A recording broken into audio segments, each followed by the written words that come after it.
আজ মহালয়া। শারদীয়া দুর্গোৎসবের প্রাক লগ্নে উপনীত হয়ে আপামর বাঙালির হৃদয় কমলে জেগেছে আনন্দের হিল্লোল। সেই হিল্লোল আজ শরতের আকাশে উদ্ভাসিত। তাই তো আকাশে বাতাসে লেগেছে সোনার রঙের ছোঁয়া। পিতৃপক্ষের অবসানে দেবীপক্ষের সূচনার প্রাক্কালে দিকে দিগন্তে গীত হচ্ছে মাতৃবন্দনা। দেবী উষা শারদ গগনে শুদ্ধ শঙ্খমন্ত্রে ঘোষণা করছেন আনন্দময়ীর আগমনী বার্তা।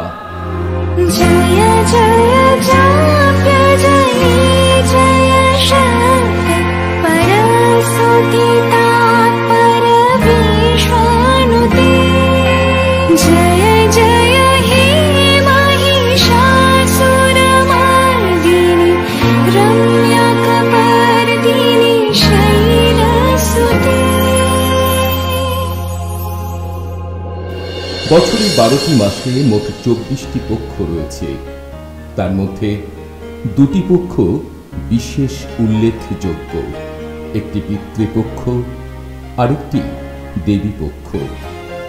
ভাদ্র পূর্ণিমার পরের পক্ষকে বলা হয় পিতৃপক্ষ বা অপর পক্ষ, আর এই পক্ষের অমাবস্যাকেই বলা হয় মহালয়া। আর এই মহালয়ার পরের পক্ষকেই বলা হয় দেবীপক্ষ। অর্থাৎ মহালয়া হল পিতৃপক্ষ ও দেবীপক্ষের সন্ধিক্ষণ। শিশিরে শিশিরে শারদ আকাশে ভোরের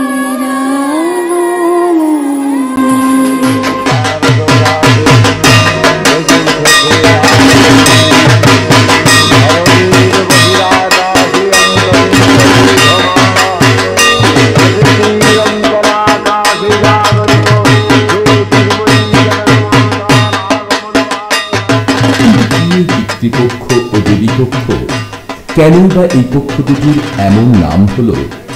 অন্যান্য পক্ষের থেকে কেন এই পক্ষ দুটির গুরুত্ব অত্যধিক? কেন এই পিতৃপক্ষে পূর্বপুরুষের উদ্দেশ্যে তর্পণ করা হয় এবং কেনই বা দেবীপক্ষে মাতা সিংহ বাহিনীকে মর্তে আবাহন করা হয়?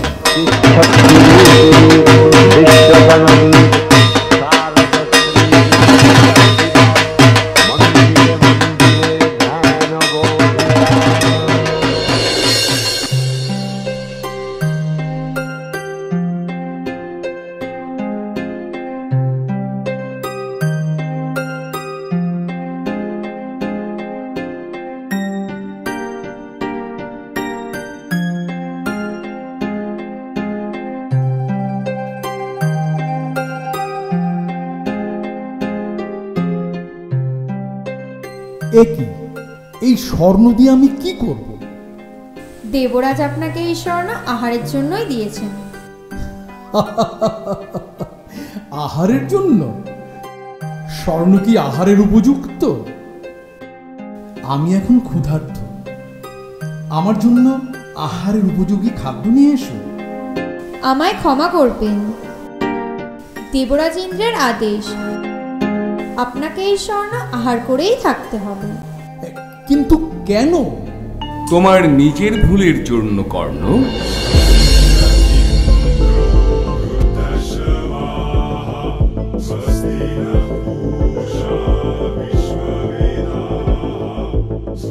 আমি কি এমন ভুল করেছি যে আমাকে এইরকম আহার দেওয়া হলো? তুমি সারা জীবন তোমার কাছে আসা যাচককে অলংকার বস্ত্র দান করে গেছো, কিন্তু তোমার পূর্বপুরুষদের উদ্দেশ্যে তুমি কোনোদিন অন্নদান করনি। তাই তোমাকে সেই পাপের ফল ভোগের জন্য এইরূপ আহার দেওয়া হয়েছে। আপনি ঠিক বলেছেন দেবরাজ, আমি পাপ করেছি। মাতা কুন্তি যেদিন আমাকে জন্মের আসল পরিচয় দিয়েছিলেন, সেদিন আমি ক্রোধের বশে আসল কাজটাই করতে পারিনি।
পুত্র কর্ণ,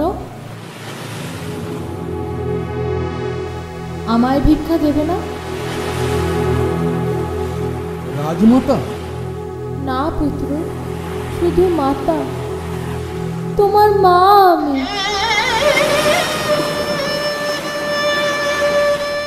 অনেক সাহস করে এসেছি পুত্র, অনেক সাহস করে।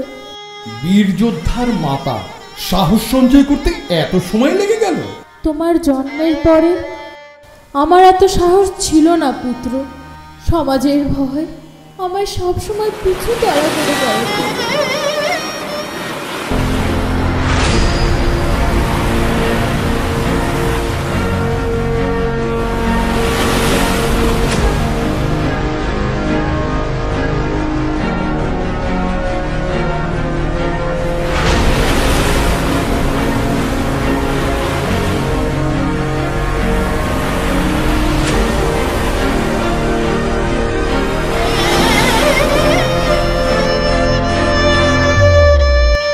সমাজ আপনার পুত্র অপেক্ষা অনেক বড় ছিল রাজমাতা?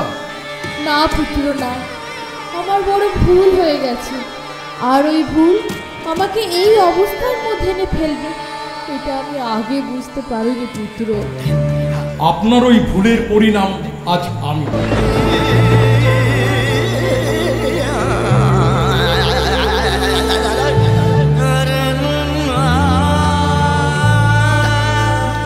আমি সেই ভুলেরই প্রায়শ্চিত্ত করতে এসেছি পুত্র, আমি তোমার মা হতে এসেছি।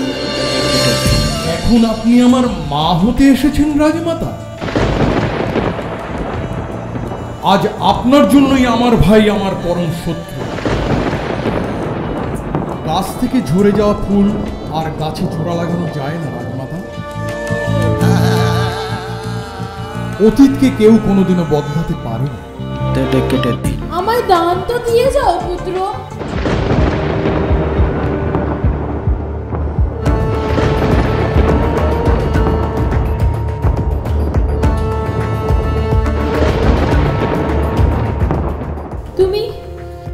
তুমি ওই দুর্যোধনের পক্ষ ত্যাগ করো।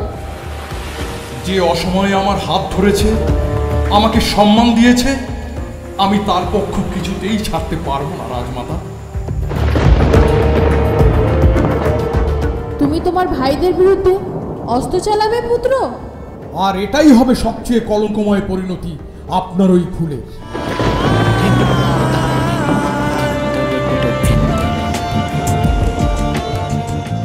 আমি আমার ধর্ম ভালোভাবেই জানি, তাই আমি দুর্যোধনের পক্ষ ত্যাগ করতে পারবো না।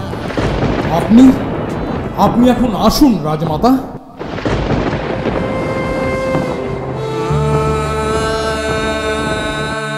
জীবনভর আপনি মৌন ছিলেন, কিন্তু কষ্ট আমি পেয়েছি। তাই আমার কষ্ট সহ্য করবার অভ্যাস হয়ে গেছে। কিন্তু আপনি মৌন ভঙ্গ করে সকলকে কষ্ট দেবেন না রাজ মাতা।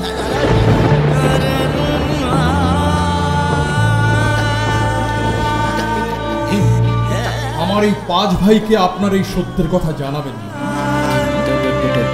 এটুকু আপনাকে কথা দিতে পারি, সমগ্র বিশ্ব সংসার রাজমাতা কুন্তিকে যেমন 5 বীর পুত্রের মাতা হিসেবে জানে, যুদ্ধের পরেও এই বিশ্ব তাই জানে। এই যুদ্ধে আমি অর্জুন ছাড়া আর কাউকে বধ করব না।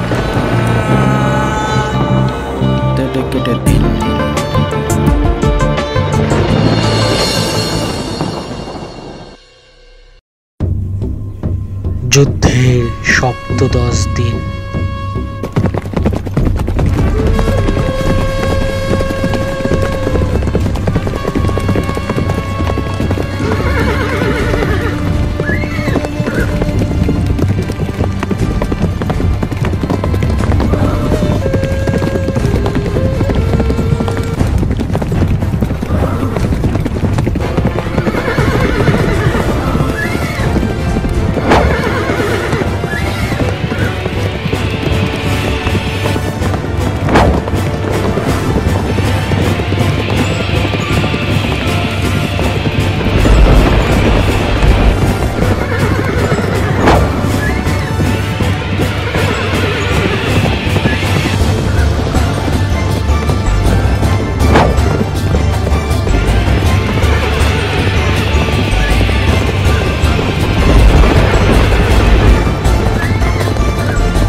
অবাক হয়েও না পার্থ, ভুলে যেও না কর্ণ যে ধনুকটি ধরে আছে সেটা ভগবান পরশুরামে দেওয়া বিজয় ধনুক। আজকের যুদ্ধ সবথেকে কঠিন হতে চলেছে।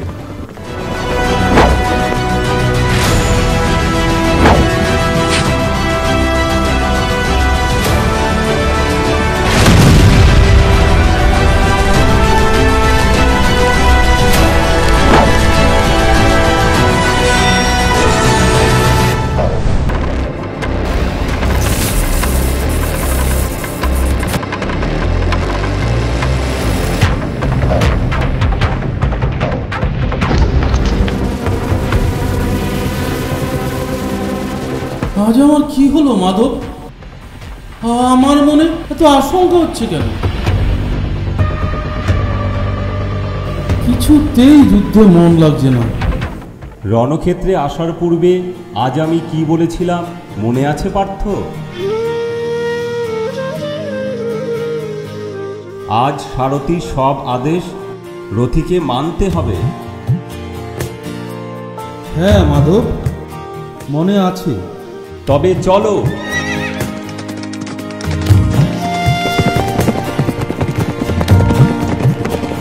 পিঠ দেখিয়ে যুদ্ধক্ষেত্র থেকে পালাচ্ছ অর্জুন? আমার সাথে যুদ্ধ করো।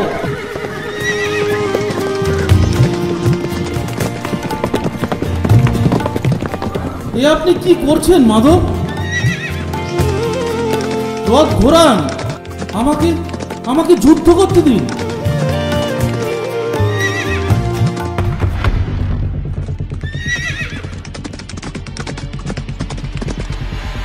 রথ অর্জুনের দিকে নিয়ে চলুন মদ্ররাজ। নিজের মৃত্যুর পিছু করা কি ঠিক হবে অঙ্গরাজ? মদ্ররাজ, আপনি আমার রথের সারথি, কথা কম বলে আমার আদেশ পালন করুন।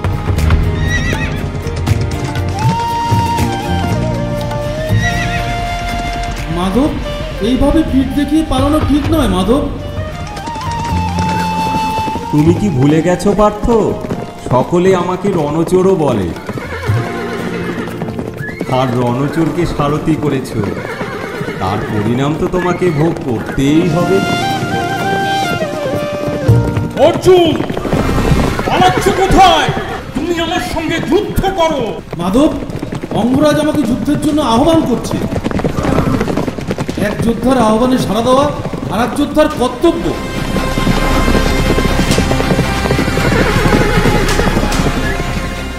যুদ্ধ হবে পার্থ, সঠিক সময় সঠিক স্থানে। গুরু দ্রোণাচার্য কি তোমাকে এইভাবে পালানোর শিক্ষা দিয়েছে? মাধব, এবার তো থামুন। আপনি আমাকে কোথায় নিয়ে যাচ্ছেন?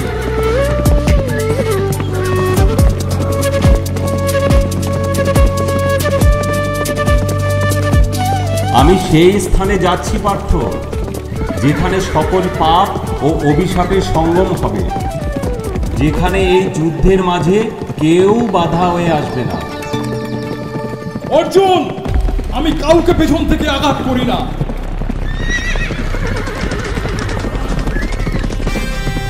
রথ থামাও, আর তুমি আমার সামনাসামনি যুদ্ধ করো। মাধব, আপনি আপনার রথীকে যুদ্ধক্ষেত্র থেকে নিয়ে যাচ্ছেন কেন? এটা কি আপনার কর্তব্য? বলুন বলুন মাধব। অঙ্গরাজ কর্ণ এবার আপনাকে অপমান করছে মাধব। অর্জুন, আমি অনেক ধৈর্যের পরীক্ষা দিয়েছি, আর নয়, এবার আমাকে যুদ্ধ করতেই হবে।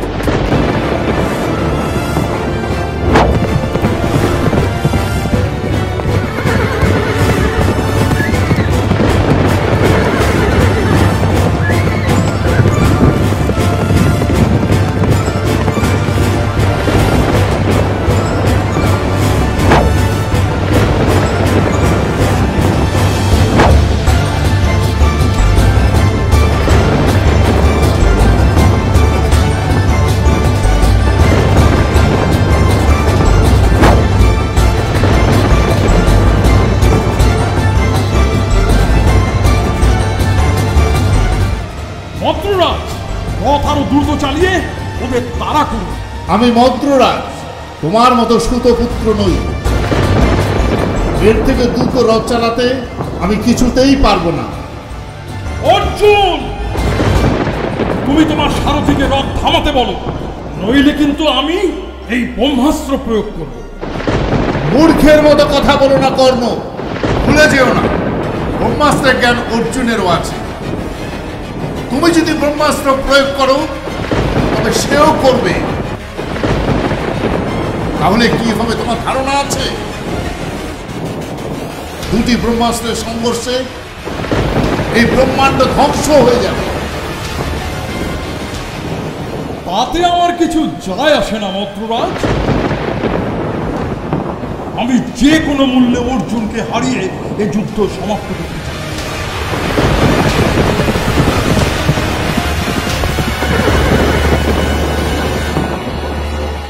মাধব, অঙ্গরাজ ব্রহ্মাস্ত্র প্রয়োগ করছে, এবার আমাকেও প্রয়োগ করতে হবে। না পার্থ, এখনো সময় হয়নি।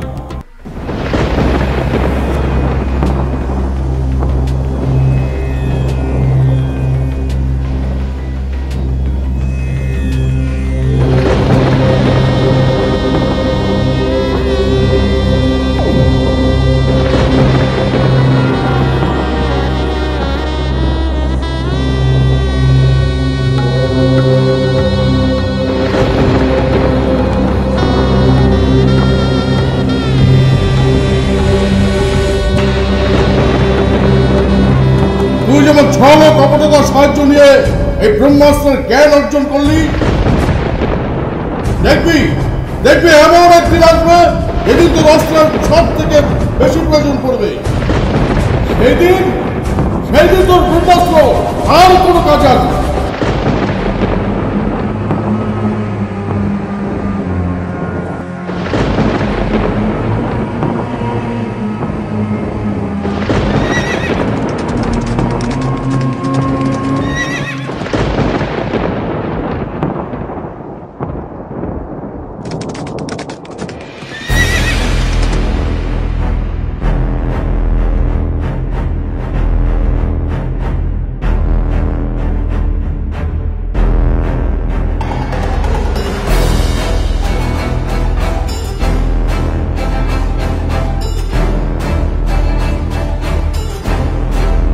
পার্থ, এবার তুমি কর্ণকে যুদ্ধের জন্য আহ্বান করো।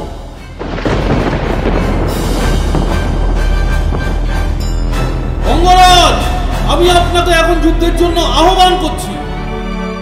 রথের চাকা তুলে আগে রথে উঠি, তারপর আমি যুদ্ধ করব।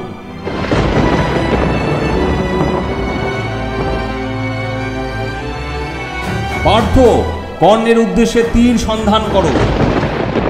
এ আপনি কি বলছেন মাধব? আমি ঠিকই বলছি পার্থ, বাণ সন্ধান করো।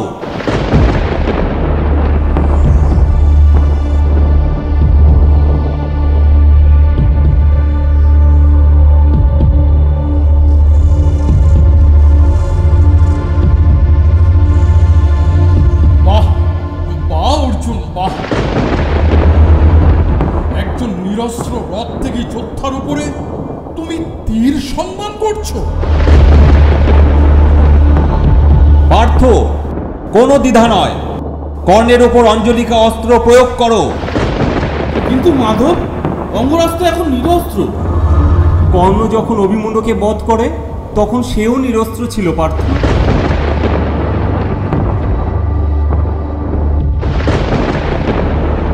স্মরণ করো সেই পুত্রের কষ্টের কথা।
আমি আমার ভুল বুঝতে পেরেছি দেবরাজ।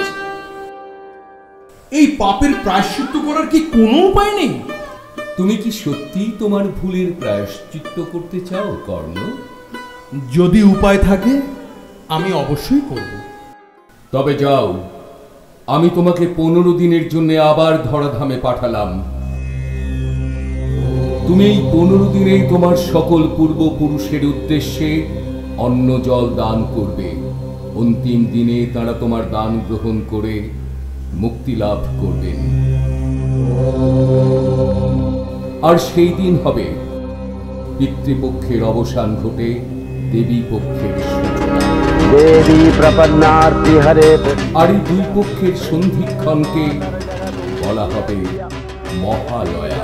ईश्वरी पाहि विश्वं ईश्वरी देवी चराचरस्य आधारभूता जगतस्त्वमेका मही स्वरूपेण यतः स्थितासि अपां स्वरूपस्थितया तवैतदत्यायते कृष्णमलङ्घ्य वीर्ये वैष्णवी शक्ति। এই মহালয়ের দিনে মা দুর্গা মর্তলোকে আসেন।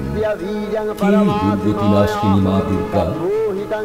যখন মহাবলশালী মহিষাসুরের পরাক্রমে স্বর্গলোক থেকে দেবতাগণ বিতাড়িত হয়েছিলেন, তখন ব্রহ্মা, বিষ্ণু, মহেশ্বর ও সকল দেবতারা মিলে এক অপরূপ নারীর সৃষ্টি করেন মহিষাসুরকে বধ করার উদ্দেশ্যে। তিনি হলেন দুর্গতিনাশিনী দেবী দুর্গা। वंस्तुतास्तुतये कावा भवन्तु परमोक्तयः सर्वस्य बुद्धिरूपेण जनस्य हृदि संस्थिते स्वर्गापवर्गदे देवी नारायणी नमस्तुते।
দেবরাজ, সর্বনাশ হয়েছে।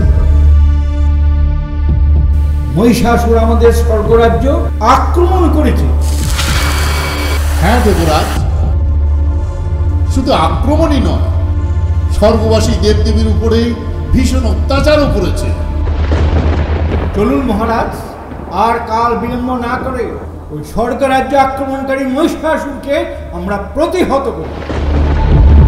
কোন সাহসে মহিষাসুর এই স্বর্গরাজ্য আক্রমণ করেছে? চলুন দেবগণ, আমরা সকলে মিলে একসঙ্গে আক্রমণ করে ওই মহিষাসুরকে উচিত শিক্ষা দিয়ে আসি।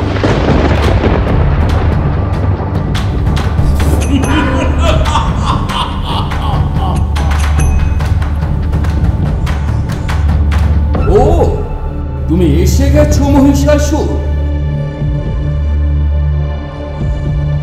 আজ তোমাকে হত্যা করে বুঝিয়ে দেব স্বর্গরাজ্য আক্রমণ করার ফল কত ভয়ঙ্কর।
এদিকে কালান্তরে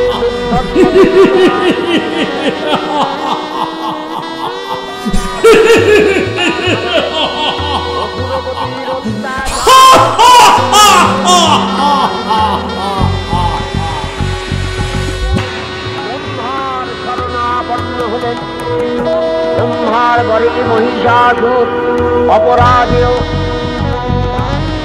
দৈত্যরাজের ভয় সম্ভবপর নয়।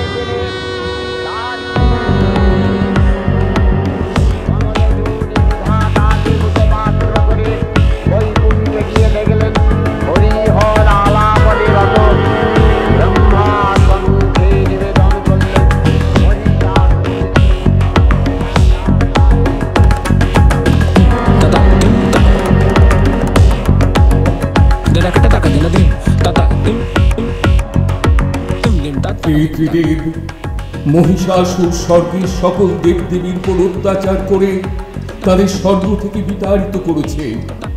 ভয়ঙ্কর এই মহিষাসুরের হাত থেকে আপনি আমাদের রক্ষা করুন।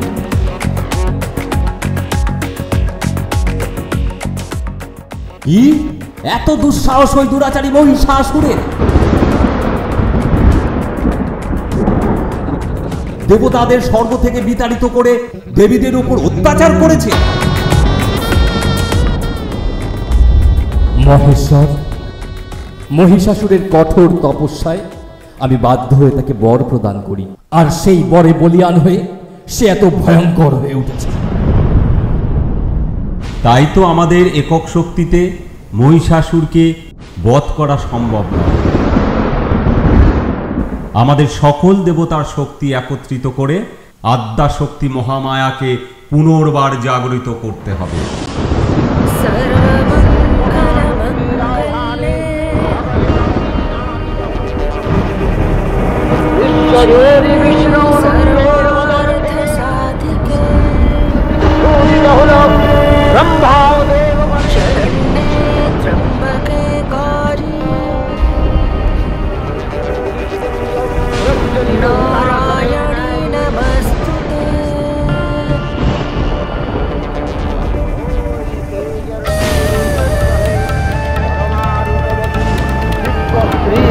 উৎপন্ন হল তিনি জগন্মাতৃকা মহামায়া।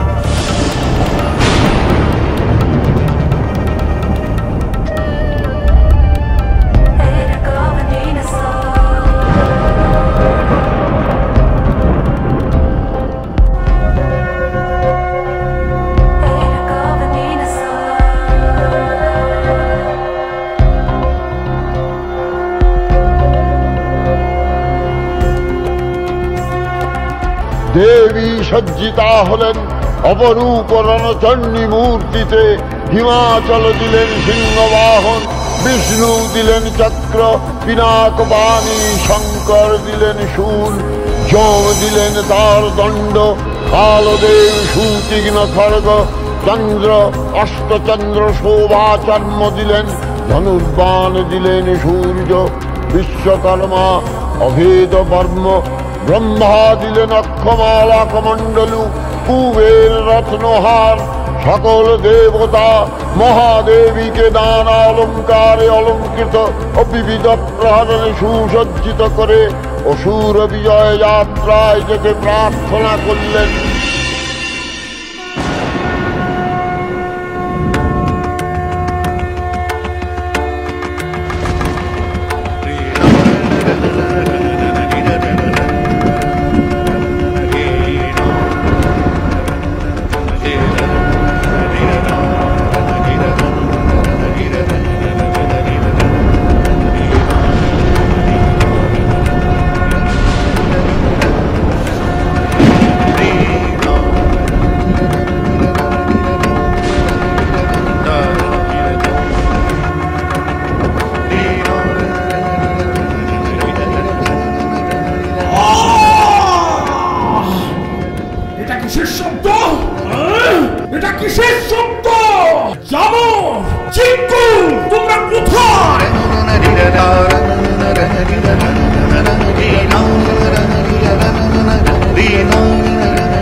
সকল দেবতা শ্রেষ্ঠ এক জ্যোতির্ময় নারী ওই পর্বত শৃঙ্গের শঙ্খের ধ্বনিতে আপনাকে যুদ্ধে আহ্বান করছে।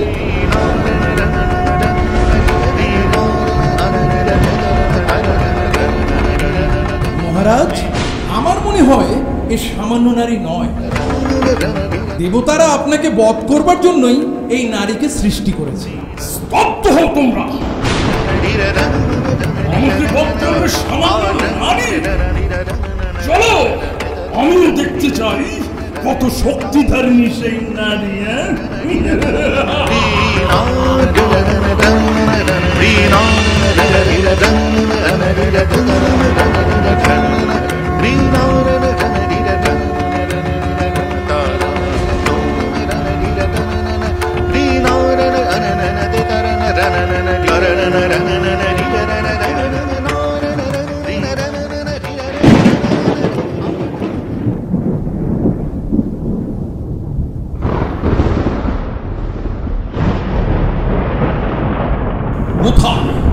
কোথায় সেই নারী?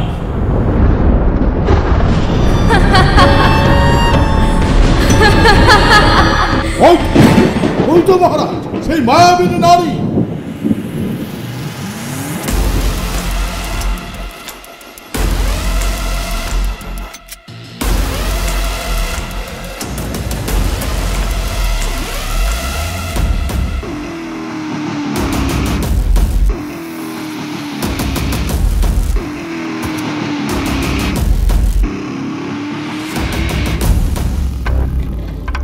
সত্যি অপূর্ব।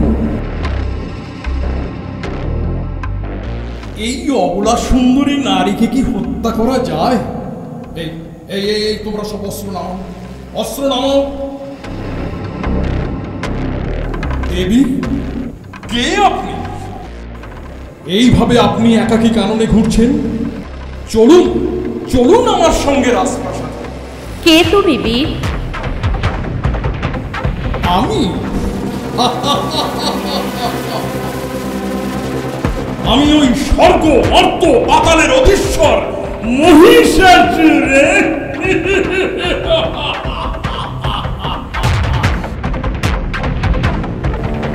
তুমি বোধহয় এই বিশ্ব সংসারের নব্য দেবী।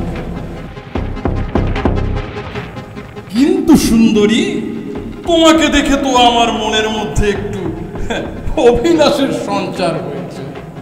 ও, বুঝেছি, তুমি আমাকে রানী করতে চাও। তাহলে যে আমার দেওয়া শর্ত তোমাকে পালন করতে হবে।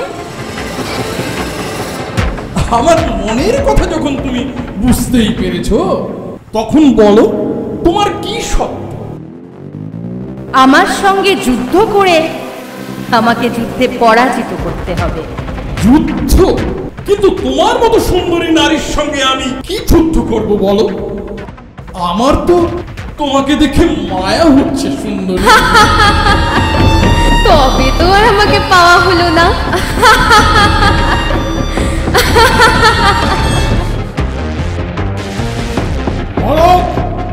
আপনি এখানে অপেক্ষা করুন, আমরা দুই ভাই রমণীকে পরাজিত করে আপনার সামনে নিয়ে আসছি।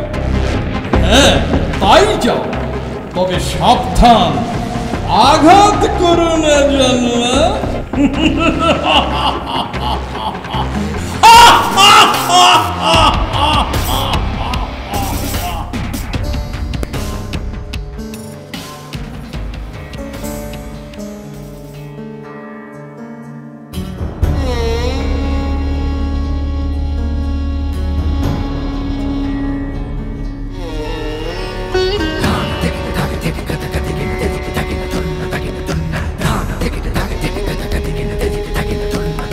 দাঁড়াও নারী,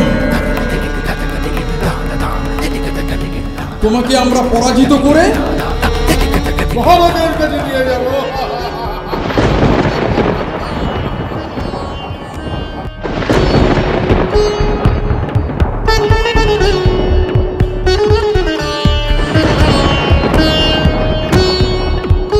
তিষ্ঠ দুরাচারী অসুরদয়, আয় আমার সঙ্গে যুদ্ধ করবার পরিণতি ভোগ কর।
কে তুমি না?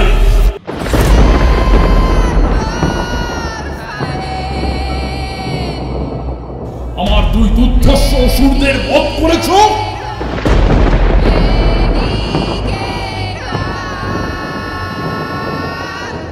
না না, আজ তুমি কিছুতেই রেহাই পাবে না, আমার হাতেই তোমাকে মৃত্যুবরণ করতে হবে।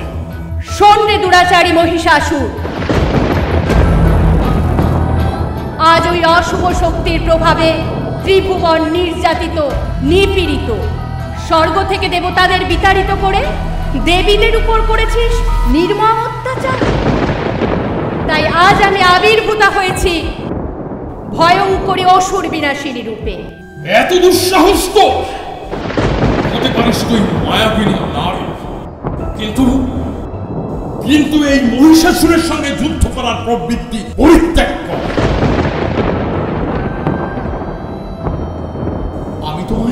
আমি তোমায় শেষ সুযোগ দিচ্ছি দেবী। তুমি অতীব সুন্দরী রমণী, চলো চলো আমার রাজপ্রাসাদে। সেখানে আমি তোমায় রানী করে রাখবো।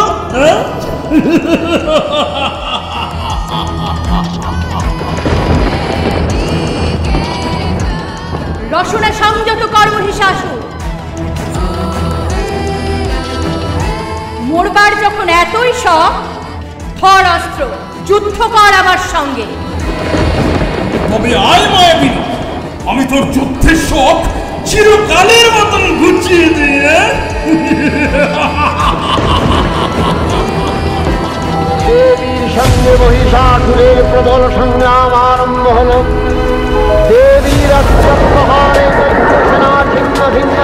লাগলো। মহিষাসুর অনেকক্ষণে রূপ পরিবর্তন করে নানা কৌশল বিস্তার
মহিষাসুর,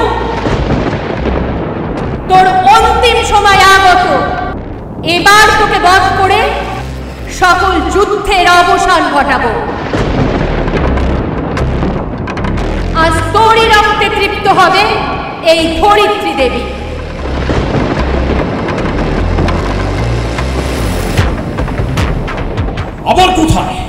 আবার কোথায় পালালি মায়াবিনী নারী?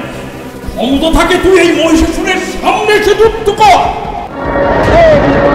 মধু পান করতে করতে মহিষাসুরকে সদম্ভে বললেন, মহিষাসুর, যতক্ষণ এই মধু আমি পান করি ততক্ষণ তুই আস্ফলন কর।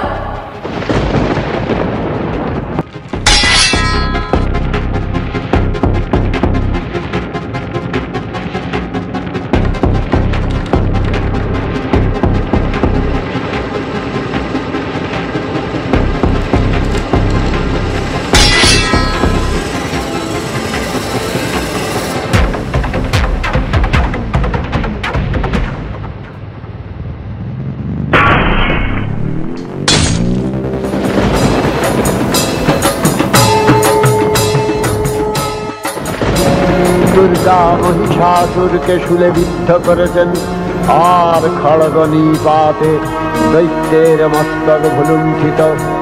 তখন অসুর নাশিনী দেবী মহালক্ষ্মী আরাধনা গীতি সুষমা দেবা পৃথিবীতে পরিব্যাপ্ত হল।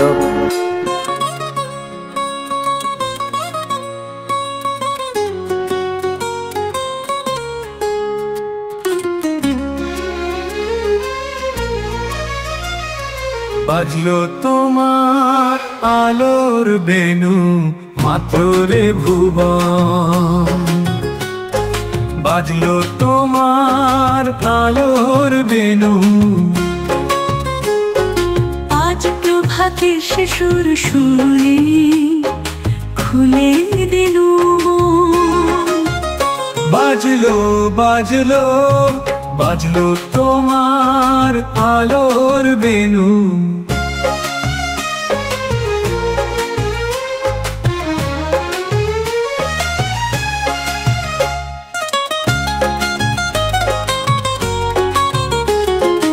অন্তরে জালুকিয়ে রাজে অরুণ বিলায় শিশুর বাজে। সেই আনন্দ যজ্ঞে সবার মধুর মন্ত্র। বাজলো বাজলো বাজলো তোমার আলোর বেনু।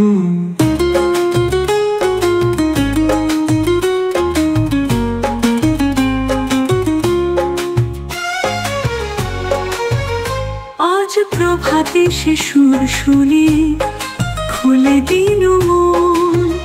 বাজলো বাজলো বাজলো তোমার বেনু।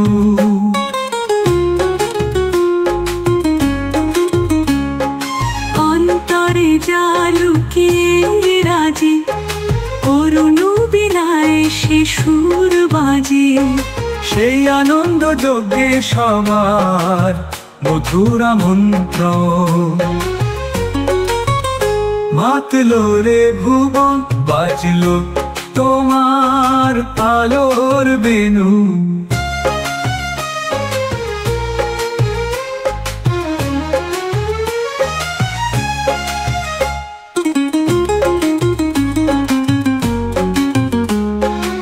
আজ সমীরণ আলোয় পাগল নবীন সুরের লীলা। আজ শরতে আকাশ বিনা গানের মালা বিলায়। তোমায় হারা জীবন মম তোমারই আলোয় নিরূপম। ভোরের পাখি উঠে গাহে তোমারই বন্দন। বাজলো বাজলো বাজলো তোমার বেনু।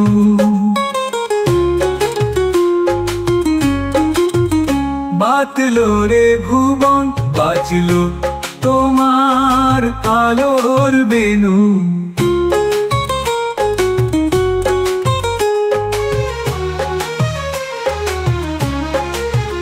বাজলো রে ভুবন বাজলো তোমার আলোর বেনু। বাজলো রে ভুবন বাজলো তোমার আলোর বেনু।